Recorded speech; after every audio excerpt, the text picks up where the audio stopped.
we stay here, our boots get stuck in the mud. Let's pack up a life, baby, and call it a night. 'Cause the longer we stay here, the harder the fight. I said, hey, yeah, yeah, yeah, call it a start by leaving behind what's breaking our hearts. I said, hey, yeah, yeah, yeah, follow the spark, ain't nothing but a one way.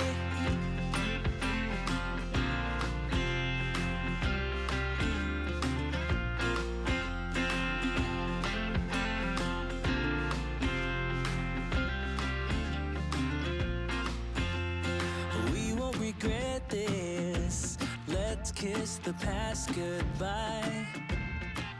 I'm longing to live this free life I've been hearing about. You will see us howling like wolves in the night. 'Cause nothing is stronger than wanting what you might get. I said, hey, yeah, yeah, yeah, call it a start by leaving behind. G'day guys, Gary from the Campers Atlas. Just thought I'd do an in-depth rig rundown and canopy walkthrough of my 2024 XLT Ford Ranger next gen V6 turbo diesel. I've had this for 3 or 4 months. I've done just over 10,000 Ks. Basically picked it up, got it registered, got everything done pre-rego, and took off on a trip into the centre and went and saw Alice Springs, Uluru, you know, Cartajuta, West Max, East Max, a couple of days, you know, full driving down the Fink River, that sort of thing. So we did a big trip, went across from Perth through the Great Central Road, you know, 1,000, 1,100 Ks of gravel corrugations there. And I thought now's a good time to do a rig rundown and see how it went, what worked and what didn't work. Any changes for anyone that's looking at making a canopy or getting a canopy built on a cab chassis. Might be some interesting stuff in here for you. So I went with ARB for most of the stuff because I've had their gear before and a couple of times, a couple of different cars, and it's been brilliant. Summit bull bar, hooped, full hoops, because we do a bit of night driving.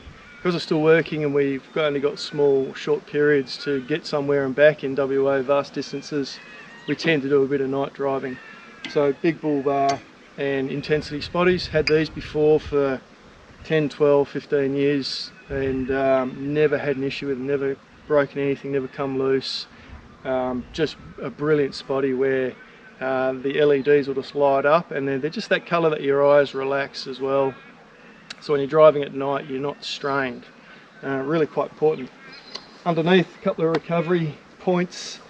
I haven't gone with the winch this time. I've always had winches and just never really needed them, never really used them. So it's one of those things, you don't have it and you're going to get stuck and need it, but we'll see how we go with that one. Moving around underneath, like I said, pretty much all the stuff I did pre-rego. So first things that went on is some Mickey Thompson's 265 70R17s, standard rims, standard tyre was a 255 70R17. So this is only slightly bigger, it's only about 14mm. Obviously you get bigger tyres, but I just found in the past I haven't needed bigger tyres. This size tyre has always gotten me everywhere I've ever wanted to go, so there's just no need to go bigger really. They keep your speedo in check. You're just going to be, you know, within that speed limit that you're driving, that you think you're driving at.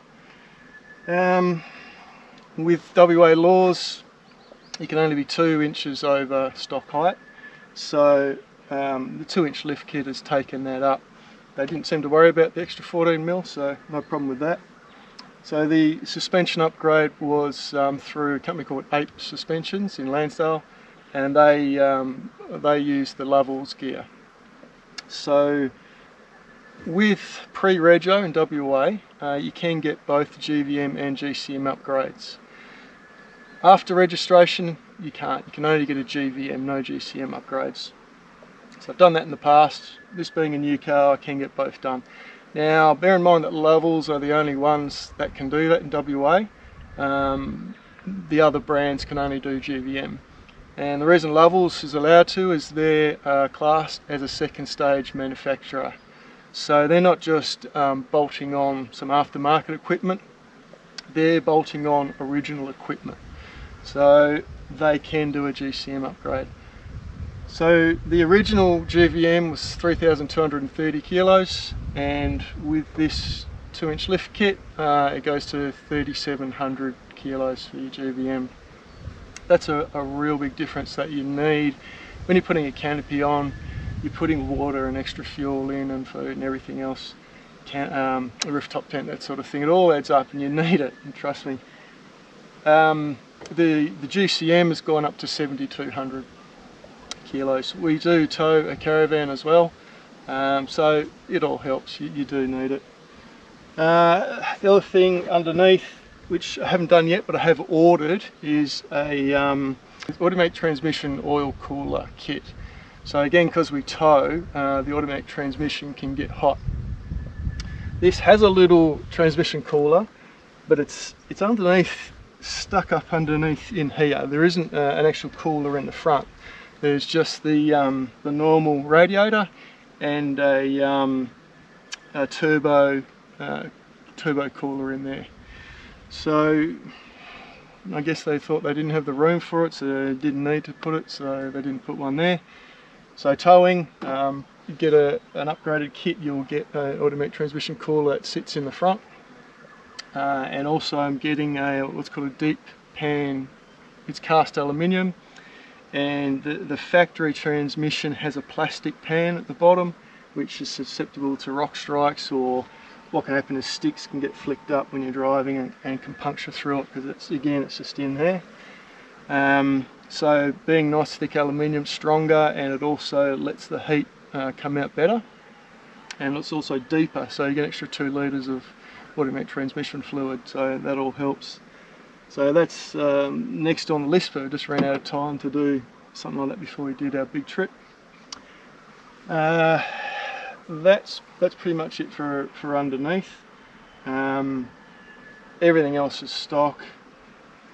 The only thing I've done in the engine is put in a fuel pre-filter, just to pick up any water. So it can drain that out, and it's got a little sensor to pick up if there's water, sets off a little alarm in the cab there. It's easy to put it in yourself if you want to, or you get your mechanic to do it. I think that's invaluable. You don't want water getting in there. Lastly, a catch can. Same deal. With the turbos and the blow by, you need a catch can, I feel. Not everyone wants to do it, that's fine, but I think it's worth it. Moving inside on the driver's side of the canopy. This canopy was fitted out by a mob called Thunderfab. They're in Myrie in WA, and I would highly recommend them. I'd go through them again if I was doing another setup, but I think this is going to last me a long time. You can have whatever you want. They make all sorts different types of drawers, different sizes.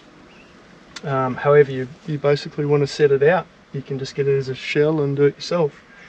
It's got all the uni-strut channel, so it's modular. You can move things around if you want to later on. I've gone with what I've used in the past, which is an ARB twin air compressor and air hose reel. So I've had this before, and I'll never go back to not having this permanently set up. Just switch. Easy. You want things quick and easy. This is the way to do it, because you're airing up and airing down constantly when you're traveling. So just having it there, pull in, pull out, it makes it quite a pleasure. 40 litre angle, I use this as a freezer. It obviously slides in and out, no problems. There's enough room. to get in and out with even having to do that. It's great just to be able to leave it in as well when you're not using it. Just a couple of spare bits and pieces behind, like some spare nuts and bolts, tyre repair, plug kit, that sort of thing. Got a bit of room, and then a nice big drawer. So if I didn't have this and I had this moved over here, I would fit 2 drawers in, just slightly smaller, or this way, just one big drawer. And I found that's been enough. I can put all the gear that I want in there. Usually I put my tool bag in here, maybe chainsaw, and then at the back I've got some camera gear, chairs. We've got some nice little chairs that go in or sit up there depending on what we've got. Up here we've had crates up here with extra food or drinks, or you can just put bags of wood or whatever. You've got that space for different things for different trips. You don't want to have everything used up, because you know, one trip you'll need something different than what you've got. Pretty straightforward. You know, maybe think about putting a little sliding shelf up here for something. We'll get to that maybe a bit later on. Down here I've got a pump that I had before that I use for water transfer. So when I go travelling, I'll take a couple of bladders of water, and I'll keep them one across the back seat and the other across the floor down there. So I have close to 200 litres of water, and I can transfer using that pump. I can either transfer it into my caravan if that's sitting on the beach somewhere, or into here. This has got a 50 litre water tank underneath. We just use that for drinking, so I can transfer out to that. And I've got a couple of jerry cans on the back, which I'll show you in a sec, and use one for hand washing, one for showering. So that comes in handy, and it's out the way there. Also use that for showering. So that other jerry can there, I'll put that into a bucket, put a bit of hot water in there, use that pump, and just go shower head, have a shower. We've just been using a pop-up shower tent, but I think about getting a one of those drop-down shower awnings that come out with gas struts. Bushwhacker make a pretty good one. I think I'll look into. It'll be next on the list. Okay, so moving around the back, like I said, 2 20 litre jerry cans. Use one for showering, one for hand washing. Got a little soap holder which I just made up. You need hand washing water, and that's something you need to use multiple times a day, every day. I decided not to go with spare wheels up here because you just don't need them. I've got the spare underneath, and I find one's enough. I've never ever needed 2. I've done all the tracks in WA, Canning-Stock Route and Gibb River Road, you name it, and never needed them. So water, I feel, is something you need more of for, you know, plenty more times. The other one, shower water. If you wanted to take fuel, you know, you can swap that out for fuel for a different type of trip. Drifter make a really good bin bag.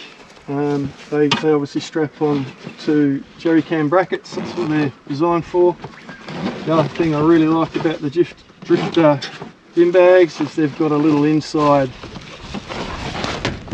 bit that you can pull out, or I just wrap the bin bag around it. So it just sits in there, doesn't get in the way. You can chuck your stuff in. Easy. There is a drawer underneath here.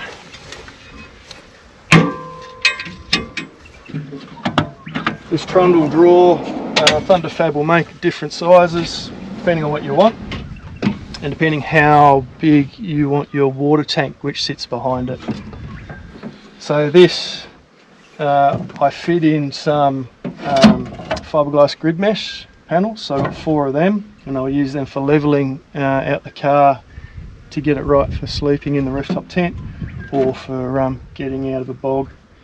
Gloves, shovel, snatch strap, just that general sort of recovery stuff sits in there. Got a table if you need it.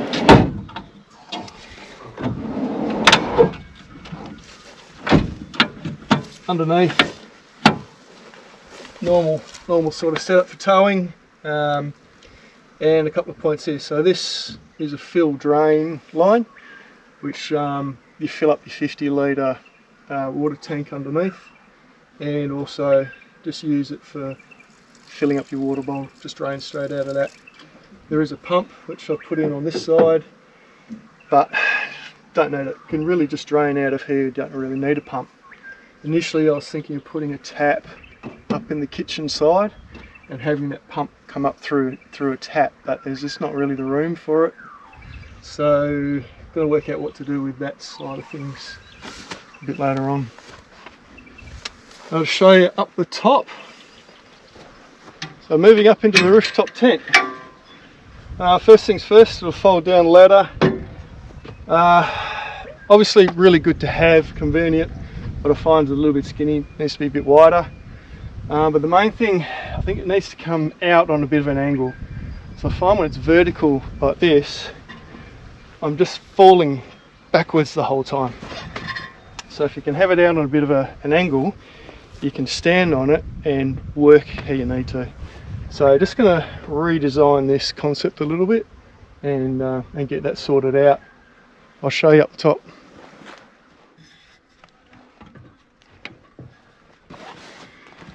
So as you can see, your bedding stays in. We do normally put our pillows in here as well, and they stay in there, but we've taken them out because they live in our caravan. So they're in there at the moment. But otherwise, it's pretty much perfect. It's small enough and compact enough and easy enough to put up and down quickly and easily. There's enough room inside for two. It's a little bit tight. You wouldn't want to be a real big person, you might struggle a little bit, but we find it's big enough for the both of us. The canvas itself is waterproof, but being canvas, it does wick. So if you've got bedding like this up against here, when it's wet, it will wick through and this will get wet. So something just to keep in mind. Otherwise perfect. It's all dust proof, done a lot of corrugations, a lot of Ks, and this has never let any dust in. You can see the canvas is still clean and clear. No problem with that side of it at all. Very happy actually. Good for overnighters, good for a week to 2 weeks. We did a 3-week trip, and after 3 weeks living out the car, that's been enough. Moving along to the kitchen side, just thought I'd show you the mounting brackets for the rooftop tent itself. So on top of the canopy is these east-west bars, 1, 2, 3, 4, 5. Your normal unistrut channel, and then with the alley cab, their mounting brackets run this way. And the only problem I found is putting on their awning. I went with the alley cab awning because the brackets fit, are made for this rooftop tent, so you can mount them through here nice and strong. But the height opening this door was a problem. But alley cab make a 60mm high foot, and they also make a 40mm high foot. So this 60mm one just raise the canopy up enough so that when this is open, I can open up the gull wing door and it's not going to hit, not going to foul on that. So it does lift the whole rooftop tent up a little bit, but that's life. Inside here, lights, there's the same on the other side, on the inside of the canopy door on the driver's side. You can have red or white or both. Really handy. Another little addition Thunderfab make is a slide out pantry. Really cool. In here you can put all the stuff that you want to get to quite quickly and easily on a daily basis. They have to pull out a crate or something like that. You put a couple of little lap tables in there, stable tables. They come in handy when you're sitting in your chairs needing. And then main drawer, again they make different setups, different configurations for what you want. You don't want a fridge, or you don't want a pantry. You can just have drawers, different sizes, different depths, different heights, all that sort of stuff. So we can fit in here most of the stuff we want with pots and pans. everything that we need for the kitchen side of things. And then underneath, you can slide out everything if you want. Is a Safari induction hob. Was umming and ahhing whether to get induction, but I'm really glad we did. We both are. So much better than cooking on gas. It's so much quicker. Heats up a kettle in under a minute. Cooks everything heaps quicker. You don't have to worry about the wind. You know, pretty much all the time you've got some wind coming through annoying you. You know, we're trying to cook on gas. The only thing, of course, is you have to have enough battery power to be able to run it.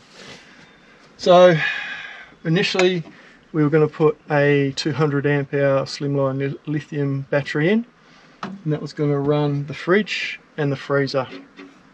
And I've found in the past about 100 amp hours for a fridge and 100 amp hours for a freezer, you know, an angle sort of size thing is pretty good. So 200 amps to run both of them and no problems, but obviously we need more for running induction, so we got another 200 amp hour slimline lithium, so we've got 400 amp hours of battery. And I'm glad we did. We thought it might have been a bit overkill, a bit too much, but no, we found that on this trip we had some cloudy days, a bit of rain come through, and when we didn't have that solar coming in, it was really good to have that power there. You can't get any better than having reserve power there and not having to be worrying about how much power you've got, especially when it's what you got for cooking. What else? Just found it awesome. I wouldn't go back. Highly recommend it. And then just in this little bit in here, I utilise this with a little drawer for knives and forks and all your bits and pieces there. I will show you underneath with the Safari induction cooker. It's 240 volt. It's got an extension lead. So when you're sitting this in here, you elastic this in. Thunderfab will cut this out. It will come cut out. You have to get the induction cooker and stick it in. With the extension lead, you can't have it getting caught in here. So I cut it off and put a flat male plug on there. And that will then use like an extension lead off that. So to sort of show you what I mean,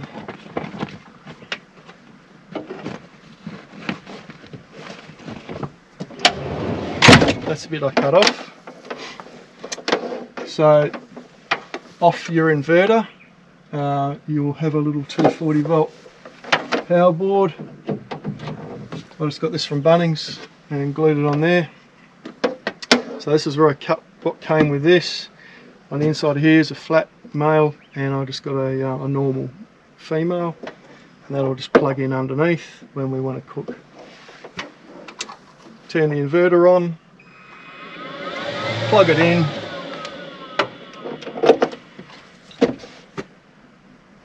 turn it on, and you're ready to cook.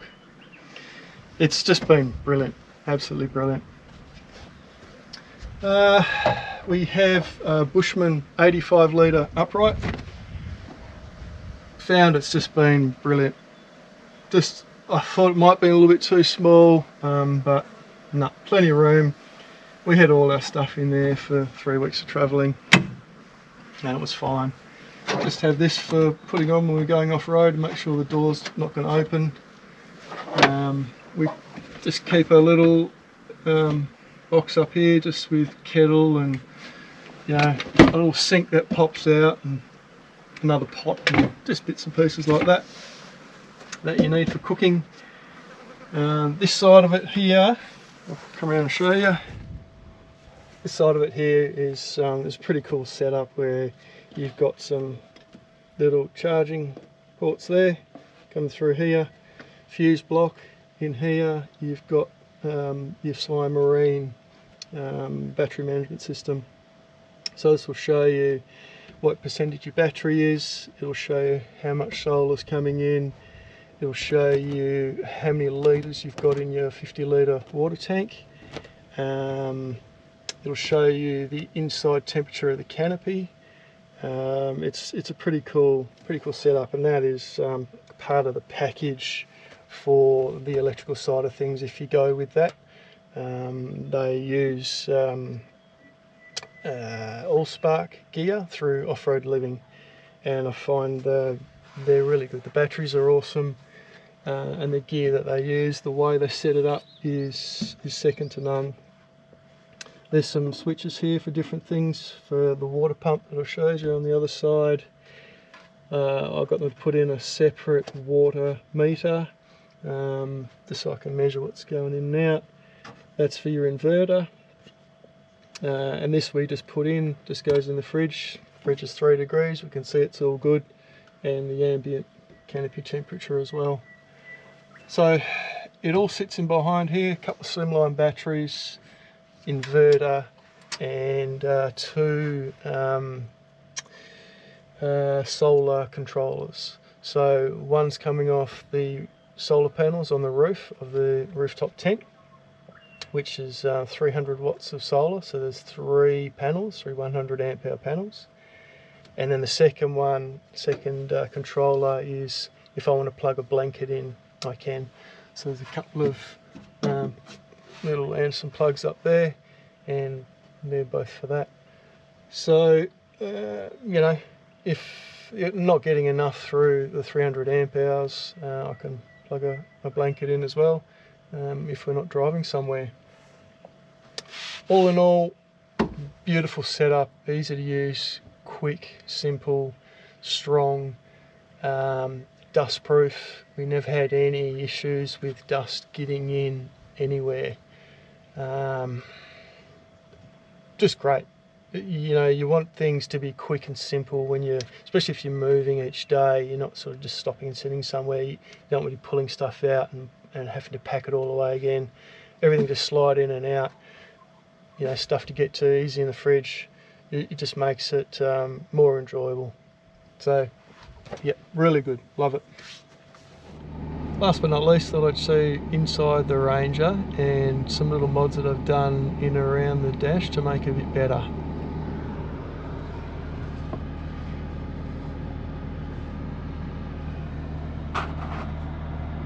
So you can see just done over 10,000 Ks, and a fair bit of that has been on gravel, and I'm pleased to say there's no real vibrations coming from the dash or extra noises from inside.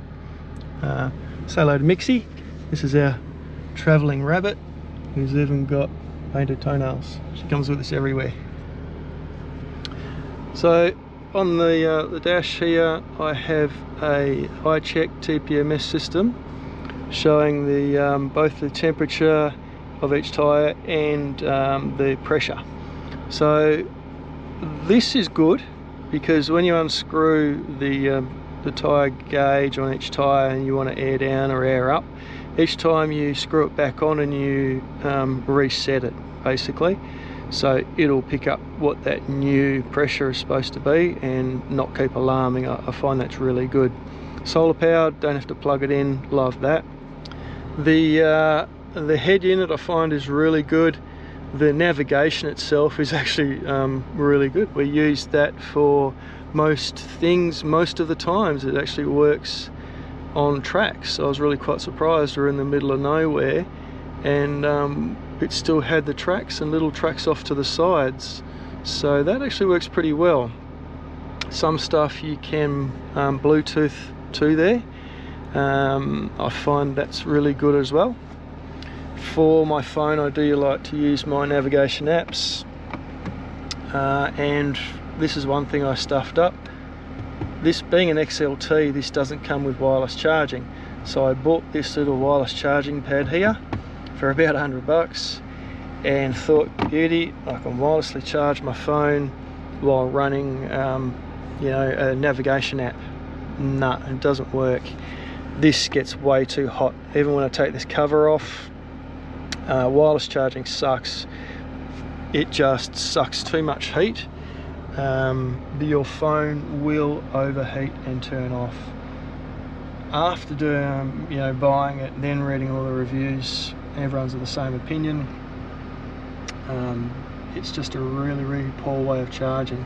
It's really slow, really slow, and all that extra power just goes out in heat and your phone will shut down. Awesome, hey? So I turned that off and went back to plugging in and just running through the factory outlet there, and that works well. I put in a Uniden X-Track 80, little magnetic mount I really like, and this little bracket fits in here. You just got to take this panel off. You can get this from Pirate Camp Co, and that's a great little mounting bracket. The head unit itself is plugged in through here and runs around and behind the glove box. Again, you can buy a bracket from Pirate Camp Co to put your head unit in there. Disclaimer, the Uniden head unit doesn't quite fit in behind that glove box. The glove box won't actually be able to close properly, so I had to just move the whole thing up, add a bit of an extension bracket through the bracket, and mount it up out the way. So with a little bit of muck around you can make it work, and it's good, it's out the way. So there's a couple of reasons why I chose the Uniden over the other brands, and one is that you can just toggle or change between two channels instantly with this instant button here. So you set them to what you want. So I've got channel 9, that's my normal convoy channel, and then I just flick it and it'll go to channel 40. When I talk to the truckers and need to overtake or be overtaken, and I want to go back to talking to the mates again, channel 9, that's all I've got to do. I find that is, you know, worth its weight in gold just to be able to do that. The other thing is, I'm not sure with other brands, but I know with this one you can change your squelch settings.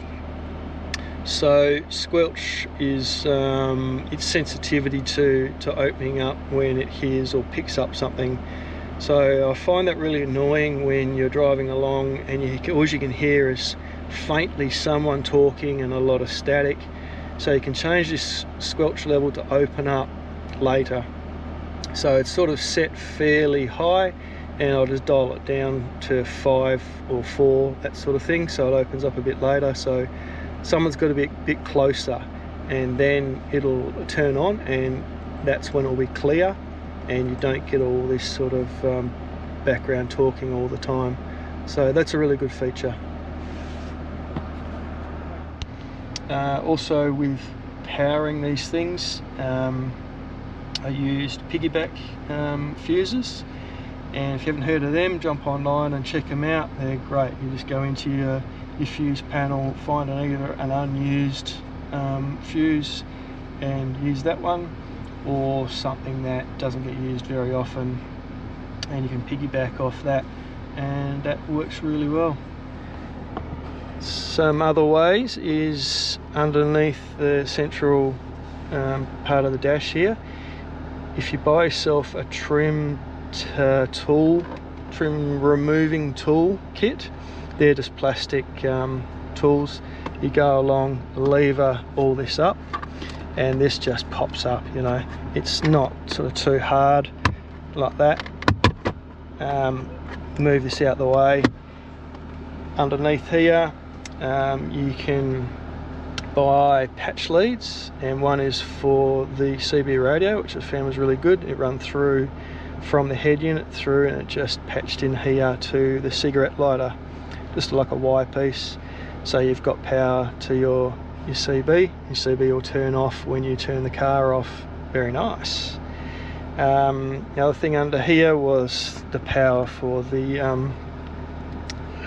charger, wireless charging, that runs through and piggybacks in as well. The other thing is, the only problem, not the only problem I guess, but the main problem with this car is the automatic start-stop feature. So you can turn that off by pressing this button, but you have to do it every time you start the car, and it's painful. So buy yourself an automatic start-stop eliminator, about $100. Take off this trim, you plug it in line, and it has its own power which runs through. There's a video on it from the guys that do it. Runs through to your fuse panel underneath there, and you just plug it in and it's done. Your start-stop stupid thing won't happen, and it will just stay running, because if you're going to start your engine 10 times every day in a trip, every time you stop at traffic lights or a stop sign, you're going to kill your battery, you're going to prematurely kill your starter motor. So just, you know, one of those little things just to have a bit of fun with.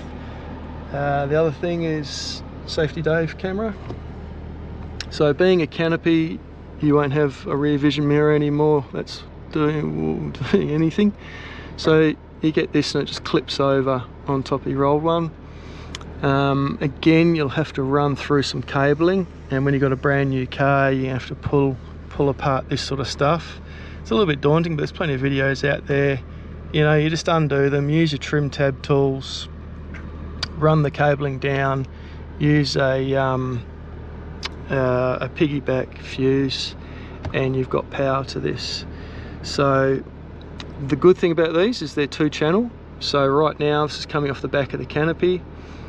If I had my caravan on, which has got another camera on the back of that, the 2nd channel would I could go to that, and then I can see from the back of my caravan when I'm towing. Great setup. And the last thing is got a little Navman dash cam here, and this was easy because I just went and bought a separate lead, and that lead runs around and just plugs into the little USB port that comes standard in the car. So that provides power to a Navman unit. Other than that, she's pretty stock standard and pretty comfortable, quiet, powerful, refined. 10-speed gearbox, works a treat with the V6. I find that you don't even notice it changing gears. Off-road, it's never wanted, never lagged, there is no turbo lag. It just crawls along when you're going over rocks. It's got the power when you want to go through soft sand. Perfect. Great all-rounder. For a tourer, magic. The only thing I didn't mention is the Safari snorkel. Good and bad. It's, to me, it's a necessary, an evil necessity, because the intake is right at the front, on the front of the grill, you know, below the sort of top of the bull bar there. So when you hit water, it's just going to go straight into your air intake. So you pretty much need it. The problem with it, the evil part of it, is it's noisy. It's, you know, it's a great unit, it's sealed and everything, but you can hear the turbo whine coming through there, and it is loud. Look, it's something you'll get used to, and we have got used to. It's not really a problem, but if you're wanting a nice, quiet, refined car and you're not going to be doing any particularly deep river crossings, don't bother with a snorkel, because it will be loud. If you have a non-turbo car, like my old Prado was a V6 petrol, I had the snorkel, couldn't hear a thing, just didn't even notice it. This is a bit different. Otherwise, awesome car, highly recommend it. Haven't had any issues. Do your homework, see what problems there have been in the past, and you'll find it's usually around the automatic transmission overheating and causing problems. Get yourself a transmission cooler, get a deep pan, you will mitigate a lot of those problems. The other thing is the turbo, the return oil hose can crack and start leaking, and you can run out of oil. So that's something just to keep your eye on and check. Keep an eye out for posts about it, because there are people and companies that are working on new turbo hoses, tubing, that won't crack and cause issues. So that is in the pipe work. When I find something, I'll let you know. That's the only sort of real major issues. Your normal things of water and fuel and catch cans, they're standard for all diesels. Hope you enjoyed the video. If I've missed anything or any questions, just drop a comment and ask. Anything that comes up over time, I'll let you know. But awesome shakedown trip from factory, no trip beforehand, straight into the centre, straight across 1100 k's of gravel, full driving through the Fink Gorge. It just performed faultlessly. Amazing car and canopy setup. If you're thinking about it, do it. You won't regret it. Cheers guys.